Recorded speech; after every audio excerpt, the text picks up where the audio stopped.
I was just one of those kids that had a lot of energy.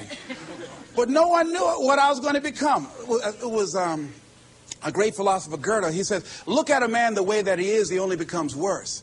But look at him as if he were what he could be, then he becomes what he should be.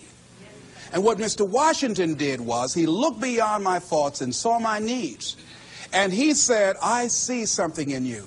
And I was there, oh God, I hope he's right.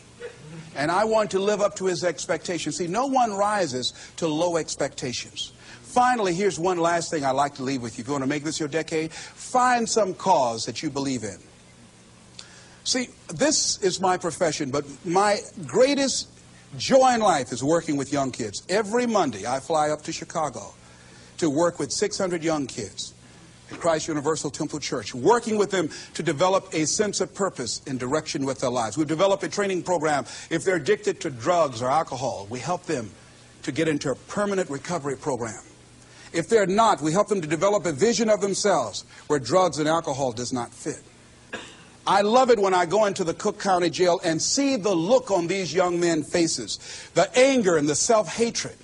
And then when we leave there, see the difference in them as we begin to touch a spark in them as Mr. Washington touched in me. And you cannot put a dollar price on that. That's my reason for being. What is it that you would like to give the planet? What is it that you'd like to leave here? See, someone paid a price for us to be here. I believe that we live in the greatest country in the world that gives us an opportunity to make a difference in life. We are blessed to have been dropped off on this part of the planet. A friend of mine was in Manila and saw a bumper sticker that said, Yankee, go home and take me with you. So as you begin to look at your life, decide, what kind of legacy do I want to leave?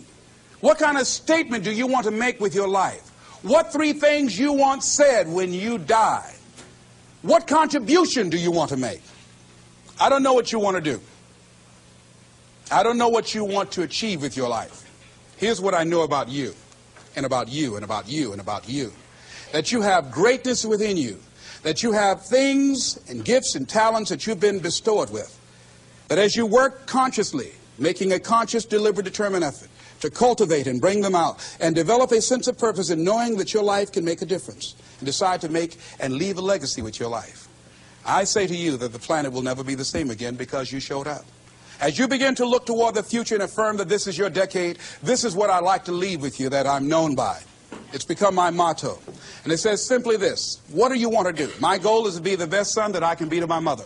My goal is to be the best father that I can be to my children. And my goal is to create a drug-free America, be the best motivator that I can be. Whatever your goal is, this is what I like to leave with you. It says simply this, that if you want a thing bad enough to go out and fight for it, to work day and night for it, to give up your time, your peace, and your sleep for it, if all that you dream and scheme is about it, and life seems useless and worthless without it, and if you gladly sweat for it and fret for it and plan for it and lose all your terror of the opposition for it, and if you simply go after this thing that you want with all of your capacity, strength and sagacity, faith, hope, and confidence, and stern pertinacity, if neither cold poverty, famish, or gulf, sickness or pain of body and brain can keep you away from the thing that you want, if dogged and grim you besiege and beset it, with the help of God you'll get it. This is Mrs. Mamie Brown's baby boy, Leslie Calvin Brown, saying it's been a plum-pleasing pleasure as well as a privilege. Thank y'all.